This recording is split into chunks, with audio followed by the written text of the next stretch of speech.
All right, welcome back to WMMA Now with your host, Chuck Stevenson, coming at you with a fight review. We're going to Yoyogi, Japan for RIZIN Landmark number 5. We're going to a catchweight bout at 112 pounds. Rena coming in at 13-4, taking on Claire Lopez coming in at 7-4. Now, Lopez was on loan for this bout from Combate Global, so a little bit of a co-promoting there. And interestingly, unlike most RIZIN events, this was in a cage. And as far as I can tell, this is only the second time Rena has ever fought in a cage. She fought once for Bellator in Madison Square Garden. Whereas Lopez, I believe, has fought her entire career in the cage. So even though she was fighting in Rena's home territory, Lopez was coming in with a bit of an advantage there from the cage experience. So let's get into the fight. First round, early on, a Lopez right-hand punch staggered Rena early. Dropped her to a knee. Then Lopez managed to get a double leg takedown to half guard. Lopez almost got to mount, but Rena was able to recover the guard. Lopez started landing some GMP, and Rena got in a nice up kick. Then Lopez started landing some big elbows, and she kept elbowing from full guard. And then Lopez started punching, and the punches allowed Rena to snatch up the armbar. And I'll tell you what, it was a nice armbar. It was in, and Lopez was stuck. And Lopez had to get to her feet, still stuck in the armbar, but she soccer kicked Rena a few times, landed a couple knees to her head, and was still caught. And then Lopez was eventually able to start landing some hammer fists that allowed her to clear that armbar.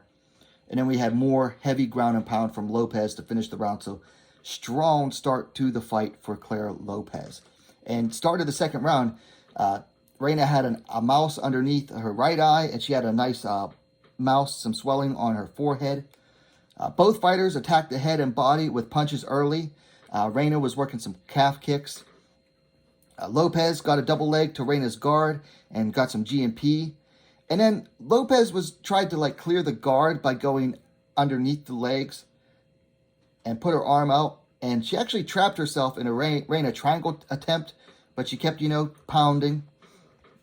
Rena, instead of the triangle, went to an armbar, but Lopez was out and allowed both to stand.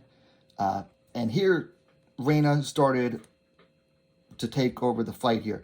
She landed a couple of nice knees to the body and then punched Lopez's body as well. And this was when you started to see that Lopez was tiring out. Both were, landing some punches and kicks at range. Nice Lopez uppercut. Very like what she landed on Camila Rivarola last year. Rena landed a nice straight kick to the gut. Then she landed another punch to the body and then another. And Rena just kept working the body against the cage. Big knee by Rena, and she kept landing to finish out the round. Really nice round for Rena after a not-so-good start.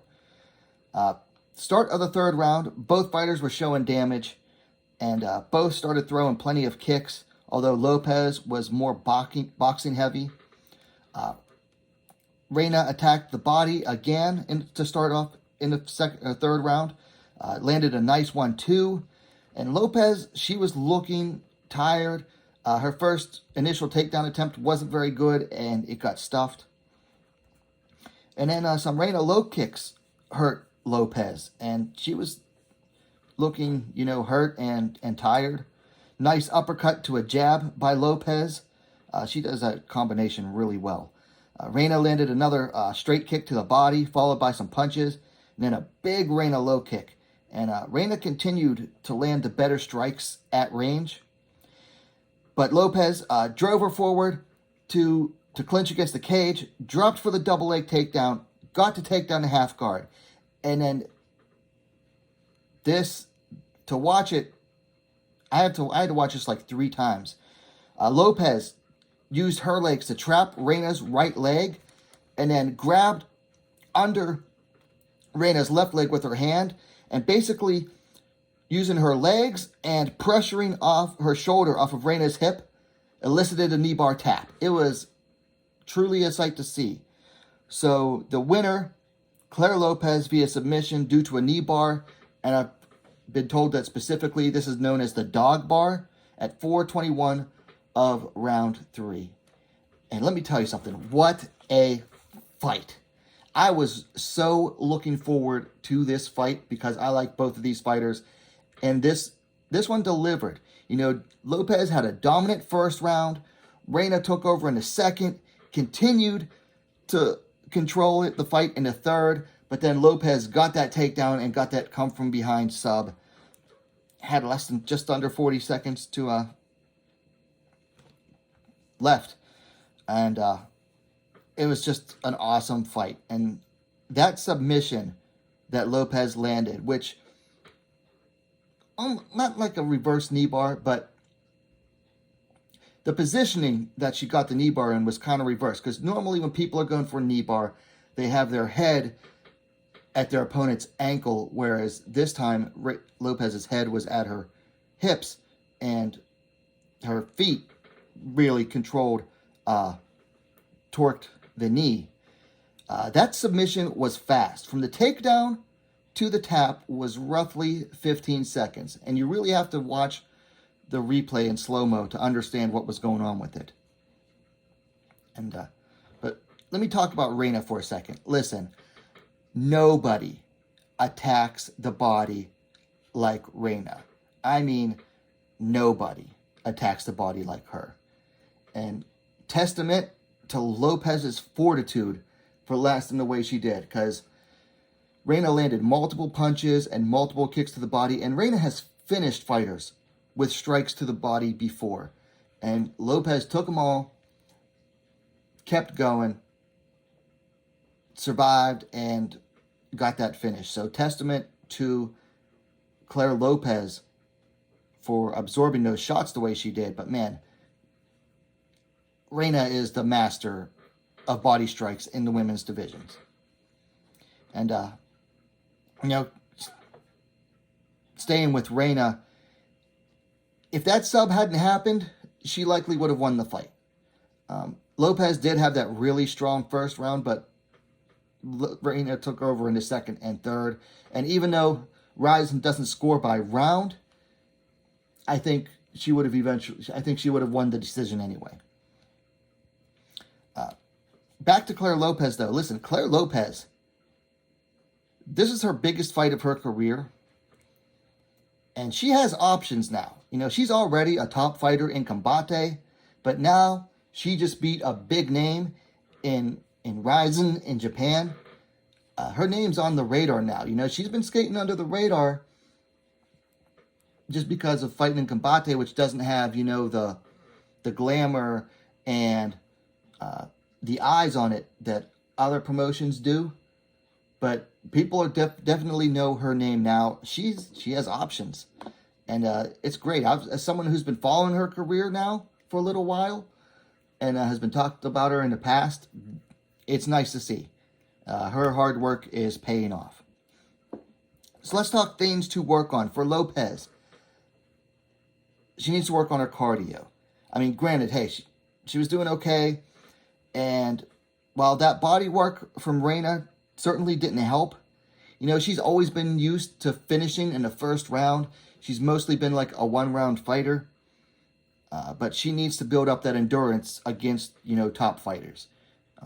She keeps fighting. They're not going to get any easier, I don't think, and needs to work on that endurance and her cardio. For Rena, needs to work on her double leg takedown defense. Every takedown that Lopez got against her was a double leg, and they were all against the cage. Now, Rena doesn't fight in the cage too often, but still, that's something she has to work on. Her takedown defense has always been kind of weak. So work on that double leg takedown defense. Now, for fights to make, for Rena, book her against Satomi Takano. Takano has a fight in Shudo at the end of May. If she gets past that, book her and Rena. That's a winnable fight for Rena, but Takano is going to present some challenges to her, I think, with her wrestling and submissions. For Lopez, well, like I said, she has options. If she wants to fight in RIZIN again, I'd like to see her take on Shiyu Park. I think that'd be a fun one. Both can hit hard, both can crack, both good strikers. I'd say Lopez is the better fighter on the ground, but I think that'd be a fun one. Now, if she goes back to Combate, She needs to be in a title fight, either at atomweight, where she's been wanting to fight, or at strawweight, where I think she has more wins against top 10 strawweights than anybody else in the Combate Global division. You look at their rankings, she's ranked at atomweight, having never fought there, but if you look at the strawweight rankings, she's beaten more top 10 fighters than any other strawweight they have. So whatever she wants, Combate needs to give it to her, because she just went over to a different promotion, different country, repped Combate, even had their logo on her outfit, and came away with a big win, made the promotion look good. So whatever she wants, Combate needs to give to her. So there you have it. Claire Lopez defeats Rena via submission in the 3rd round. Great fight, great finish. Let me know your thoughts on the bout in the comments down below. If you like the vid, please give it a like. And while you're at it, go ahead and subscribe to WMMA Now, the best, most complete women's mixed martial arts dedicated platform on YouTube. Thanks for watching. We'll see you next time.